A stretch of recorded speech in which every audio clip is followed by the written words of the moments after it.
नमस्कार दोस्तों, आज का जो सीरिया है ये कभी फ्रांस का कॉलोनी हुआ करता था, लेकिन सेकेंड वर्ल्ड वॉर के बाद सीरिया ने स्वतंत्रता की घोषणा की और उसके बाद 1 जनवरी 1944 को सीरिया को स्वतंत्र राष्ट्र की मान्यता भी प्राप्त हुआ। फिर आगे चल के 17 अप्रैल 1946 को फ्रांस ने सीरिया को पूर्ण रूप से आजाद कर दिया। लेकिन सीरिया में आजादी के बाद भी वहाँ की राजनीतिक स्थिति ठीक नहीं थी और पूरी तरह से राजनीतिक अस्थिरता थी और इसी के बीच में सीरिया में 2 बार तख्ता पलट हो गए। पहली बार सीरिया में तख्ता पलट 1949 में हुआ, जिसमें हुस्न अल जैम के नेतृत्व में तख्ता पलट हुआ, और दूसरी बार सीरिया में 1954 में फैजल अल अतासी के नेतृत्व में तख्ता पलट हुआ। इन सब तख्ता पलट के चलते सीरिया में राजनीतिक स्थिति एकदम खराब हो गई और सामाजिक व्यवस्था भी बिगड़ गई। फिर 1963 में बाथ पार्टी ने सीरिया की सत्ता पे अपना अधिकार जमाया, जिसके बाद सीरिया के लोगों ने ये उम्मीद किया कि अब सीरिया में अच्छा होगा, विकास का काम होगा और सामाजिक संरचना में भी सुधार होगा। लेकिन 1970 में सीरिया के वायुसेना के ही एक अधिकारी हाफिज अल असद ने सीरिया में फिर से तख्ता पलट कर दिया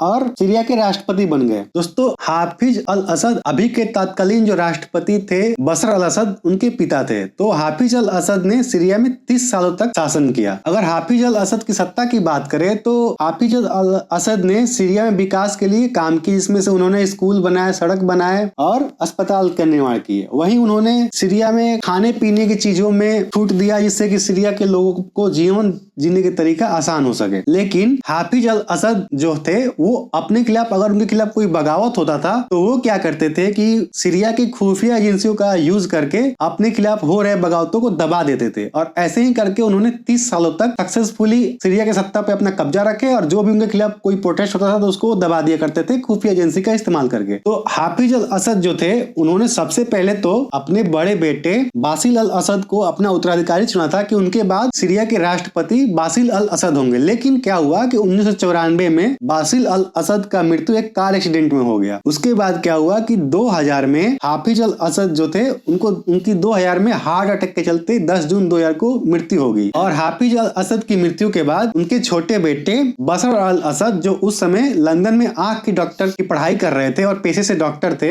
वे वापस सीरिया आए और सीरिया के राष्ट्रपति बनने की इच्छा जताए। उसके बाद क्या हुआ कि उस समय बशर अल असद की उम्र 34 साल थी। वो ऑफिशियली सीरिया के राष्ट्रपति नहीं बन सकते थे क्योंकि सीरिया में ये रूल था कि राष्ट्रपति बनने के लिए मिनिमम उम्र 40 साल होना चाहिए। तो केवल बशर अल असद को राष्ट्रपति बनाने के लिए सीरिया के संविधान में बदलाव किया गया और जो उम्र पहले 40 साल थी उसको घटा के 34 साल किया गया, जिसके चलते हुए बशर अल असद वहां के राष्ट्रपति बन सके। उसके बाद बशर अल असद 2000 में सीरिया के राष्ट्रपति बने। दोस्तों, बशर अल असद के राष्ट्रपति बनने के बाद सीरिया के लोगों में ये उम्मीद जमा कि अब ये पढ़ा लिखा आदमी राष्ट्रपति बना है तो अब जो है सीरिया में अच्छा विकास होगा और जो भी सामाजिक तनाव था वे अब कम होगा और सीरिया के लोग एक अच्छी जिंदगी जिएंगे। लेकिन बशर अल असद अपनी सत्ता को कायम रखने के लिए सीरिया में तानाशाही को और बढ़ावा देने लगे।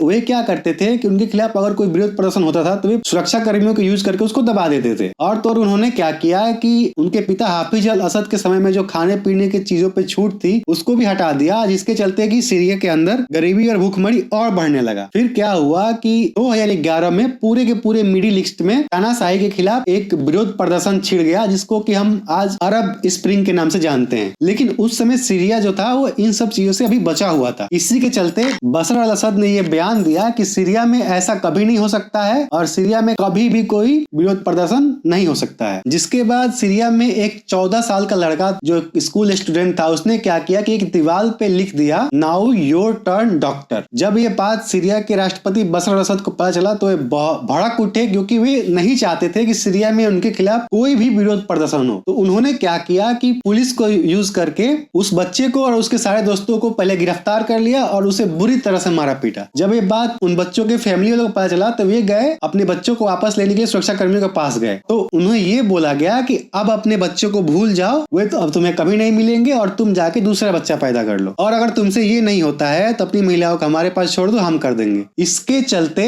सीरिया में बगावत होने लगे और विरोध प्रदर्शन बढ़ने लगे और सीरिया की जनता ने मांग करने लगी कि बशर अल असद इस्तीफा दो और उन्होंने बशर अल असद के इस्तीफे की मांग करने लगी। फिर बशर अल असद ने इस चीज को दबाने के लिए सेना का यूज किए और प्रदर्शनकारियों पे गोलियां चलवाने लगे, जिसमें दर्जनों लोग मारे गए। उसके बाद उन्होंने क्या किया कि हजारों लोगों को अरेस्ट करके जेल में डाल दिया। लेकिन जब ये प्रदर्शनकारियों पे गोलियां चलवा रहे थे तभी सेना के ही कुछ जवानों ने प्रदर्शनकारियों पे गोलियां चलाने से इनकार कर दिए और अपने ही सेना के विरोध में जाके वे प्रदर्शनकारियों के ही साथ हो गए। उसके बाद वो लोग मिल करके फ्री सीरियन आर्मी नाम के एक संगठन का स्थापना किए और उसके बाद उन्होंने बशर अल असद की सेना के खिलाफ अपनी मोर्चा खोल दिया। जिसके बाद बशर अल असद कहने लगे कि मेरी लड़ाई तो आतंकवादियों से हो रही है, ये सारे आतंकवादी है। और उसके बाद वो बड़े पैमाने पर उन लोगों पर कार्रवाई करने लगे। उसके बाद उन्होंने क्या किया कि विरोध प्रदर्शन को पूरी तरह से कुचलने के लिए सेना के भारी हथियार का इस्तेमाल करने लगे, जैसे टैंक का इस्तेमाल करके वे विद्रोहियों पे इस्तेमाल करने लगे, जिससे कि ये विरोध प्रदर्शन पूरी तरह से खत्म किया जा सके। लेकिन ये बात अंतर्राष्ट्रीय रूप में फैल गई और उसके बाद दुनिया दो भाग में बट गई। अगर हम अंतर्राष्ट्रीय रूप में बात करें तो बशर अल असद के सपोर्ट में उस समय ईरान और रूस थे, वही विद्रोहियों के समर्थन में अमेरिका, टर्की, सऊदी अरब। इसी बीच क्या हुआ कि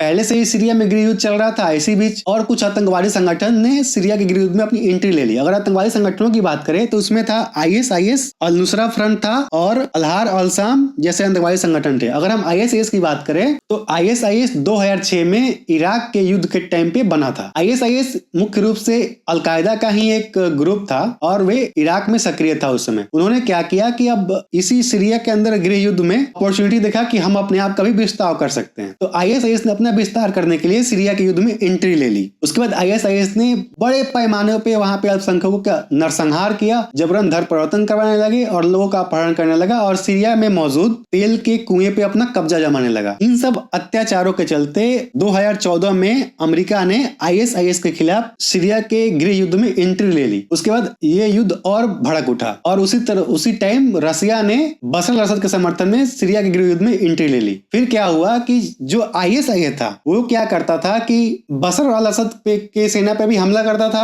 अमेरिका के सेना पे भी हमला करता था, रूस के भी सेना पे हमला करता था और अल्पसंख्यकों को भी मारता था। वहीं अमेरिका की सेना की बात करें तो अमेरिका क्या करता था, ISIS को भी मारता था, बशर अल असद की सेना से भी लड़ता था और विद्रोहियों का साथ देता था। वहीं अगर रूस की बात करें तो रूस क्या करता था, ISIS को भी मारता था, विद्रोहियों को भी मारता था और बशर अल असद का साथ देता था। इसके चलते सीरिया में भारी पैमाने पर युद्ध छिड़ गया और पूरा सीरिया बर्बाद होने लगा। सीरिया के शहर खंडहर में बदलने लगे। और इसी बीच में क्या हुआ कि सीरिया के युद्ध में एक और संगठन कुर्द फोर्स ने भी हिस्सा ले लिया। अब एक कुर्द फोर्स कौन है, तो कुर्द फोर्स वे लोग हैं जो कि इराक, सीरिया और टर्की के कुछ हिस्सों को, जहां पे कुर्द लोगों की जनसंख्या रहती है, इन सबको को मिला करके एक देश कुर्दिस्तान की स्थापना करना चाहते हैं। इसके ऊपर हम एक सेपरेट वीडियो बना के कुर्द लोग के बारे में डिस्कस कर लेंगे। तो कुर्द लोग क्या करते थे कि वे इस युद्ध में एंट्री लेकर के वे सबको मारने लगे। वे ISIS से भी लड़ते थे, वे विद्रोहियों से भी लड़ते थे और बशर अल असद की सेना को भी मारते थे, सबको सबसे लड़ने लगे। और इस कुर्द लोगों को मारने के लिए टर्की ने भी एंट्री ले लिया, क्योंकि कुर्द लोग जो है टर्की के कुछ हिस्से को कुर्दिस्तान बनाना चाहते हैं। तो टर्की की जो सेना थी वे बशर अल असद के समर्थन में,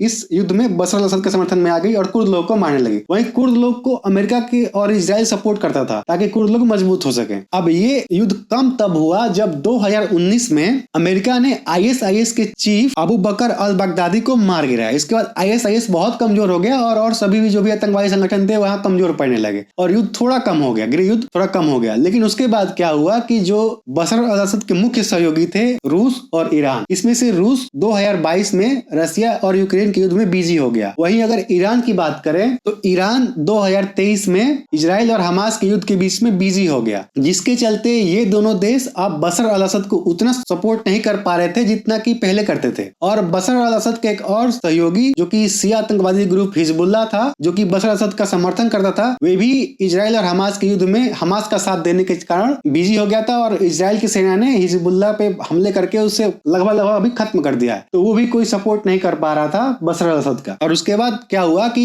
जो भी विद्रोही संगठन थे सीरिया में वे अब मजबूत होने लगे थे और सबसे बड़ा विद्रोही संगठन वहां पे HTS बन गया था। इसके बावजूद 2024 में बशर अल असद ने क्या किया कि 27 नवंबर 2024 में बड़े पैमाने पर विद्रोहियों को दबाने के लिए उन्होंने कार्रवाई कर दिया, जबकि उनको पता था कि अभी उनके जो मुख्य सहयोगी देश हैं वे अपने युद्ध में बिजी हैं और उनके उतना सपोर्ट नहीं कर सकते हैं। इसके बाद विद्रोही संगठन जो HTS था वो बशर अल असद के खिलाफ मोर्चा खोल दिया और सीरिया के शहरों पर धीरे धीरे कब्जा करना करना शुरू कर दिया। इससे निपटने के लिए बशर असद ने क्या किया कि अपने वायुसेना का यूज करके विद्रोही संगठनों पे बमबारी करवाया और एक शहर हना के आसपास अपनी सेना की तैनाती बड़े पैमाने पर कर दिया। लेकिन उसके बाद भी वो एसटीएस के विद्रोहियों को रोक नहीं पा रहे थे और रोकने में नाकामयाब हो रहे थे। विद्रोही लगातार आगे बढ़ते जा रहे थे, जिसके चलते रूस ने भी उनकी मदद करने की कोशिश की और उनकी मदद करने के लिए रूस ने एसटीएस के ऊपर हवाई हमला किया। लेकिन तब तक बहुत देर हो चुका था और रसिया भी कुछ ज्यादा प्रभाव नहीं कर पाया बशर असद को बचाने के लिए। एसटीएस के लड़ाके जो थे वो सीरिया की राजधानी दमिश्क की तरफ बढ़ने लगे थे। इसके चलते अब बशर असद को पता चल चुका था कि वे अब एसटीएस को रोक नहीं पाएंगे और उन्होंने देश छोड़कर भागने का फैसला किया और वे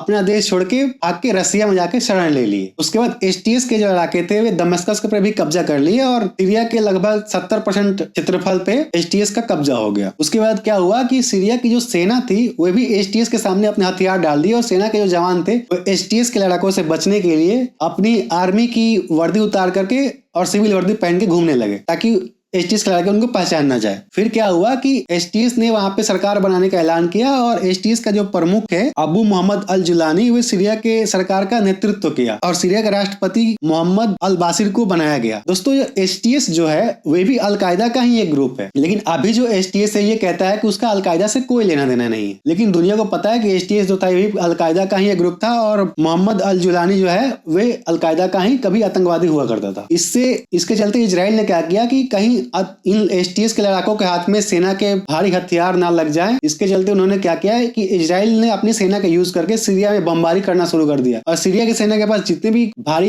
वेपन्स थे उन सबको नष्ट कर दिया ताकि आतंकवादियों के हाथ कोई बड़ा वेपन्स ना लग जाए और आगे चल के कोई इजराइल को उनसे खतरा ना हो जाए। तो दोस्तों अभी सीरिया में तो एसटीएस ने कब्जा कर लिया और एसटीएस ने सरकार बना लिया। अब आगे देखना है कि एसटीएस के राज्य में सीरिया कैसा रहता है, सीरिया में शांति आता है या फिर कोई गृह युद्ध छिड़ता है। बाकी आपको ये वीडियो कैसी लगी कमेंट बॉक्स में जरूर बताएं। हमारे चैनल को सब्सक्राइब करें और इस वीडियो को अपने दोस्तों के साथ शेयर करें और वीडियो को लाइक करें।